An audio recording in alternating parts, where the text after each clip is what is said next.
میرے اللہ۔ جہاں تک احتیاطی تدابیر کا تعلق ہے وہ تو بہت زیادہ ڈسکس ہو چکی ہیں اور بہت زیادہ اس کو میڈیا نے بھی ماشاءاللہ اس کو ابھارا ہے، اس کو نکھارا ہے، اور اپنے اپنی جگہ پر ہر جگہ اس پر بحث ہو رہی ہے۔ یہ ہے، میں ایک چھوٹی سی حکایت سناتا ہوں۔ ہارون رشید کا والد تھا مہدی بن ابو جعفر منصور۔ اس کے زمانے میں قحط آ گیا اور لوگ بھوکے مرنے لگے، کتے بلیاں بھی کھانے لگے۔ تو مہدی رات کو لیٹا ہوا تھا تو ایک خادم اسے دبا رہا تھا، تو اس نے اپنے خادم سے کہا کہ کوئی کہانی سناؤ، میں بہت دکھی ہوں رعایا کے لیے۔ اس نے کہا امیر المومنین، ایک لومڑی جا رہی تھی سفر پہ تو بیٹے کو لے گئی شیر کے پاس کہ تو بادشاہ ہے، اس کو اپنے پاس رکھ لے امانت۔ اس نے کہا ٹھیک۔ اس نے اس کو اپنے کندھوں پہ بٹھا لیا اور لیے پھرتا تھا۔ ایک دن عقاب کی نظر پڑی تو اس نے جھپٹا مارا اور اٹھا کے لے گیا۔ لومڑی واپس آئی، اس نے آ کر کہا بادشاہ سلامت، میرا بچہ کا وہ تو عقاب لے گیا، کہ میں تو آپ کے حوالے کر کے گئی تھی۔ تو شیر نے کہا میری بہن، اگر وہ زمین کی جنگل کی آفت ہوتی تو میں لڑ کے دکھاتا، وہ آسمان کی آفت تھی، اس سے کون لڑ سکتا ہے؟ تو پھر اس نے کہا امیر المومنین، یہ قحط اگر زمین کی آفت ہوتی تو آپ لڑتے، تو اوپر سے آئی آفت ہے، اس سے بات کرو جو اوپر والا ہے تو کام بن جائے گا۔ اس وقت کی ساری جو تھی ایگریکلچر، زراعت، وہ ساری بارش پر تھی، تو اس نے اسی سے ہی لوٹا مسلح منگوا کے وضو کیا، مسلح پہ کھڑا ہوا، سجدے میں سر رکھا اور اتنا رویا کہ سارا مسلح بھیگ گیا۔ اور یہ یاد رہے کہ وہ 3 بر اعظم پر حکومت کر رہا تھا اس وقت مہدی، تو ابھی وہ مسلح سے اٹھا بھی نہ تھا کہ اللہ تعالیٰ نے بادل بھیجے اور پوری عباسی سلطنت میں بارش ہو گئی۔ میں معذرت کے ساتھ اختلاف رائے تو ہر آدمی کو حق ہے، ہم جو ایک لفظ استعمال کر لیں لڑنا ہے، یہ آسمانی آفت ہے، اس سے لڑنا نہیں ہے، اس کا علاج کر کے اللہ کو عاجزی دکھانی ہے اور اپنا سر سجدے میں رکھ کے رونا ہے۔ اس سے ہم لڑ نہیں سکتے، اس لفظ کو اپنی زبان سے نکال دیں، چاہے دل میں اس کے بارے میں کوئی تکبر نہ ہو، لیکن یہ لفظ اللہ کو پسند نہیں ہے کہ مجھ سے لڑنا چاہتے ہو۔ دیکھنا ایک چھوٹے سے وائرس سے اللہ نے ساری دنیا کو ہلا کے رکھ دیا۔ میں ایک حدیث سنا کے پھر دعا کرتا ہوں۔ پہلے ایک دعا ہے، ما اصابکم مصیبت فبما کسبت ایدیکم، تم پر جو آفت آتی ہے تمہارے اپنے گناہوں کی کمائی ہوتی ہے۔ ان ینصرکم اللہ فلا غالب لکم، میں تمہارا ساتھی بن جاؤں تو کون تمہیں نقصان پہنچا سکتا ہے۔ وَإِن يَخْذُلْكُمْ فَمَنْ ذَا الَّذِي يَنصُرُكُمْ مِنْ بَعْدِهِ، اگر میں تمہیں چھوڑ دوں تو پھر کون سی اٹمی طاقت تمہیں بچائے گی۔ إِن يَمْسَسْكَ اللَّهُ بِضُرٍّ فَلَا كَاشِفَ لَهُ، اگر میں تمہیں تکلیف میں ڈالوں میرے سوا اسے کوئی نہیں ٹالے گا۔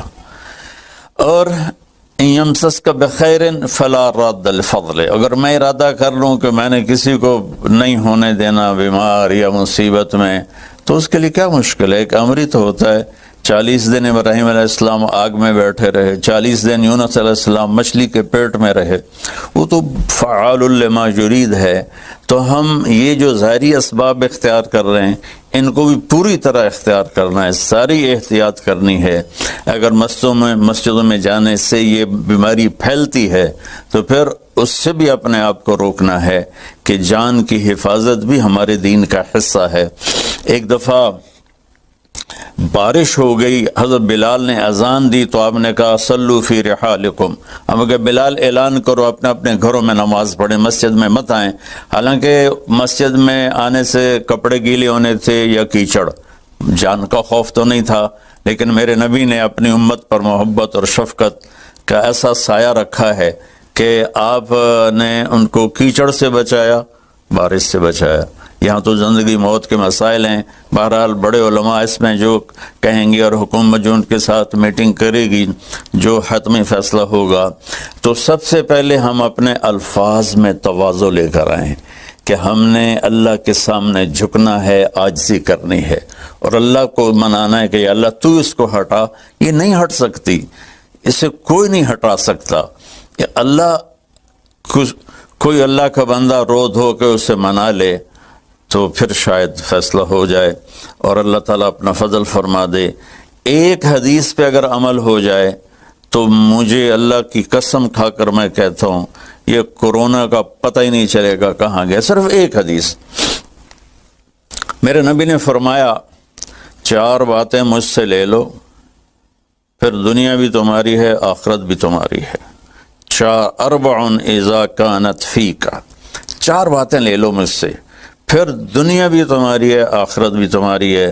تمہیں کوئی ٹیڑھی آنکھ سے نہ دیکھ سکے گا، تمہیں کوئی نقصان نہ پہنچا سکے گا کہ تمہارے رب کا سایہ تم پہ چھا جائے گا. تو 4 باتیں کون سی ہیں؟ صدق و حدیث، ہمیشہ سچ بولنا، جھوٹ نہ بولنا. اب مجھے بتائیں، سارے یہ اینکرز بیٹھے ہیں، سارے ہمارے وزیر اعظم بیٹھے ہوئے ہیں، ہم کتنا جھوٹ بول رہے ہیں، ہم کس قدر جھوٹی قوم ہیں. ہم اس جھوٹ کے ساتھ اللہ کی بارگاہ میں کوئی مقام نہیں لے سکتے. تو میرے نبی نے پہلی بات فرمائی صدق و حدیث، سچ بولنا. دوسری بات فرمایا حفظ امانت، کبھی کسی کو دھوکہ نہ دینا. یہ میرے نبی نے فرمایا میرا امتی ہر گناہ کر سکتا ہے، 2 کبھی نہیں کرے گا، ایک جھوٹ کبھی نہیں بولے گا، ایک دھوکہ کبھی نہیں دے گا. تو وزیر اعظم صاحب آپ اکیلے ہیں، دیانتدار ہیں، اللہ سے رونے دھونے والے ہیں، مانگنے والے ہیں، لیکن 22 کروڑ لوگوں میں سچے کتنے ہیں؟ 22 کروڑ لوگوں میں دیانتدار کتنے ہیں؟ ایک بہت بڑے چینل، میں ہاتھ جوڑ کے اینکر بیٹھے ہیں، معافی مانگ کے بات کر رہا ہوں، ایک بہت بڑے چینل کے مالک نے مجھ سے کہا کوئی نصیحت کرے. میں نے کہا چینل سے جھوٹ ختم کر دو. کہا پھر چینل ختم ہو سکتا ہے، جھوٹ نہیں ختم ہو سکتا. تو جہاں جس کو، یہ صرف پاکستان کی بات نہیں، پوری دنیا کا میڈیا جھوٹا ہے اور سب سے زیادہ جھوٹ بولا جاتا ہے. اور میرے رب کو، میرے نبی کو جھوٹ سے نفرت ہے. میرے نبی نے فرمایا پیاز کھا کے مسجد میں مت آؤ کہ فرشتوں کو تکلیف ہوتی ہے، بو ہوتی ہے. لیکن میرے نبی نے فرمایا جب کوئی مرد عورت جھوٹ بولتا ہے تو فرشتے اس کے منہ کی بدبو سے 3 میل دور بھاگ جاتے. تو جھوٹ اور خیانت کے ساتھ ہم کسی آفت کا مقابلہ نہیں کر سکتے. آپ نے فرمایا صدق و حدیث، حفظ و امانت، سچ بولنا چاہے جان چلی جائے، اور دھوکہ نہ دینا. مسلمان کسی کو دھوکہ نہیں دیتا ہے. تیسرا فرمایا حسن و خلیقت، اپنے اخلاق اچھے کرنا، اور اخلاق کا سب سے اونچا مقام حیا ہے. اب میں کیسے بات کروں؟ میرے دیش میں حیا کو کس نے تار کیا؟ میرے دیش کی بیٹیوں کو کون نچا رہا ہے؟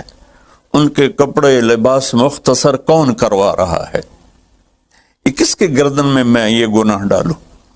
میں مجرم ہوں، میں نے اپنی قوم کو نہیں سمجھایا، میں اللہ سے معافی مانگتا ہوں. لیکن جب مسلمان کی بیٹی بے حیائی کی طرف چل پڑے اور نوجوان بے حیائی کی طرف چل پڑے تو اللہ کی رحمت. سب سے زیادہ عذاب قوم لوط پر آیا کہ وہ بے حیائی میں ساری باؤنڈریز کراس کر گئے تھے، تو اللہ تعالیٰ نے ان پر 5 عذاب بھیجے. 5، کسی قوم پہ 5 عذاب نہیں آئے، ایک ہی عذاب آتا تھا، ان پر 5 عذاب آئے. تو تیسری بات میرے نبی نے فرمائی ہے کہ حیا والے بنو، حیا والے بنو. لیکن میری نسل ہے، مجھ سے خان صاحب نے بات کی تھی پہلی دفعہ کہ میں چاہتا ہوں کہ میری یوتھ اللہ کے نبی کے ساتھ جڑے، چونکہ جو ہمارے کالج ہیں، ہماری یونیورسٹیز ہیں، ہمارے خاص طور پر جو یہ پرائیویٹ سکولز ہیں، یہ امت کو، نوجوانوں کو اللہ رسول سے کاٹ رہے ہیں.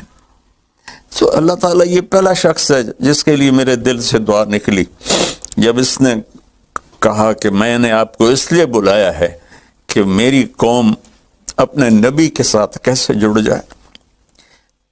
میں کیا بتاؤں، جب تک اس بے حیائی کو نہیں ہم روکتے، اور کوئی روک نہیں سکتا ہے، اندر سے نیت نہ ہو۔ سرنڈو ماڈل اسکول میں میں نے میٹرک کیا ہے، ہمارے ایک وارڈن، میں ہاسٹل میں رہتا تھا، وہ آ گیا، نمازی تھے، انہوں نے نماز کی سختی کر دی، ہم بے وضو جا کے کھڑے ہو کر نماز پڑھ لیتے تھے، بے وضو، کیونکہ ڈنڈا انسان کو انسان نہیں بناتا ہے جب تک انسان اپنے من میں ڈوب کر پا جا سراغ زندگی۔ تو اگر میرا نہیں بنتا نہ بن، اپنا تو بن۔ یہ تو اپنے اندر دل دریا سمندروں ڈوگے، کون دلاں دیاں جانے ہو، وچے بیڑے وچے جھیڑے وچے ونج مہانے ہو۔ میری قوم جھوٹ چھوڑ دے، میری قوم بددیانتی چھوڑ دے، میری قوم بے حیائی چھوڑ دے۔ وعفت فی تہمت، آخری بات میرے نبی نے کہا، اور رزق حلال کھاؤ، رزق حلال کھاؤ، رزق حلال جو صبح سے شام تک، من امسا کالن بعمل یدہ امسا مغفور لہ، جو صبح سے شام تک رزق حلال میں تھک جاتا ہے اس کے اس دن کے سارے گناہ معاف ہو جاتے۔ تو میں وزیر اعظم صاحب سے اپیل کروں گا کہ پوری قوم سے جیسے ڈونیشن مانگا ہے ایسی پوری قوم سے چلے۔ میں آپ کی طرف سے اپیل کرتا ہوں کہ کل یا آج رات رمضان کی آئے گی، ساری قوم 2 نفل پڑھے اپنے اپنے گھروں میں، اور ایک تسبیح لا الہ الا انت سبحانک انی کنت من الظالمین، جس کو یاد ہے پڑھ لے، جس کو نہیں یاد ہو استغفر اللہ کی ایک تسبیح پڑھ لے، اور پھر سب اللہ کے سامنے ہاتھ جوڑ کے معافی مانگے۔ اور اللہ تعالیٰ کہتا ہے ما من یوم الا والبحر یستاذن فی ان یغرق ابن آدم، روزانہ، یہ مسند احمد کی روایت، روزانہ سمندر کہتا ہے یا اللہ اجازت دے میں چڑھ جاؤں اور ان کو بہا دوں۔ والارض تستاذن فی ان تبتلعہ، زمین کہتی ہے اللہ مجھے اجازت دے میں ان بے حیاؤں کو نگل جاؤں، ان جھوٹوں کو، ان بدماشوں کو، اس مافیا کو میں نگل جاؤں۔ تو والملائکۃ تستاذن فی ان تعجلہ وتہلکہ، فرشتے اللہ سے کہتے ہیں یا اللہ تو ہمیں اجازت دے ہم ان کا صفایا کریں۔ میرا اللہ کہتا ہے دعو عبدی فانا اعلم بعبدی منکم، جاؤ جاؤ اپنا کام کرو، یہ میرا بندہ ہے اور میں جانوں میرا بندہ جانے۔ ان کان عبدکم فشانکم بہی، تمہارا بندہ ہے تو مار دو، ان کان عبدی فمنی ولی منی ولی عبدی، اگر میرا ہے تو میں انتظار کروں گا، میں انتظار کروں گا۔ پچھلی قوموں میں ایک طوائف نے کتے کو پانی پلایا تو اللہ نے اس کی بخشش کر دی، معاف، ہم تو مائل بکرم ہیں، کوئی سائل ہی نہیں، کوئی مانگنے والا تو ہو۔ ان 4 چیزوں نے ہماری ہر چیز بکھیر دی، توڑ دی۔ کسی بھی قوم کے لیے جھوٹ، بددیانتی، بے حیائی اور رزق حرام یہ ان کو تباہ و برباد کر دیتا ہے، اور کوئی قوم سچائی، دیانتداری، پاک دامنی اور رزق حلال پر ہوگی تو اللہ کا سایہ ان پر چھا جائے گا، اور دنیا کی کوئی طاقت ان کی طرف آنکھ اٹھا کر نہیں دیکھ سکتی۔ ہم تو اجڑے چمن کے مالی ہیں، عمران خان کو اجڑا چمن ملا ہے، کہاں تک آباد کر سکے گا، اللہ اس کی مدد کرے۔ چمن کے تخت پر جس دم شہ گل کا تجمل تھا، ہزاروں بلبلیں تھی باغ میں، ایک شور تھا، غل تھا، کھلی جب آنکھ نرگس سی، نہ تھا جز خار کچھ باقی، بتاتا باغ مارو رو، یہاں غنچہ یہاں گل تھا، یہاں غنچہ یہاں گل تھا۔ ابھی عمران صاحب نے یرموک کی اور قادسیہ کی بات کی، کتنے تھے؟ 30,000 تھے خالد ابن ولید کے کمانڈ میں، اور سامنے باہان جو تھا وہ 3 لاکھ کا لشکر لے کر آیا ہوا تھا، اور قادسیہ کے میدان میں بھی 30,000 صحابہ تھے، اور ادھر سے جو رستم تھا وہ 3 لاکھ کا لشکر لے کر آیا ہوا تھا، ان کے ساتھ اللہ تھا۔ ہم اللہ کو ساتھ لیں، سارے اسباب اختیار کریں۔ مالداروں سے کہتا ہوں، میں نے اپنا کلپ الگ ریکارڈ کرا ہے کہ اس سال ساری زکوٰۃ ان غریبوں میں تقسیم کریں۔ آپ تک تو ہر آدمی نہیں پہنچ سکے گا، اپنے اپنے علاقے میں جو مالدار لوگ ہیں وہ اپنی زکوٰۃ غریبوں میں ان میں تقسیم کریں، ان کے گھر جا کر دیں۔ کسی ایک کی دعا لگ گئی نا تو 7 نسلیں ہماری آباد ہو جائیں۔ الحمدللہ إله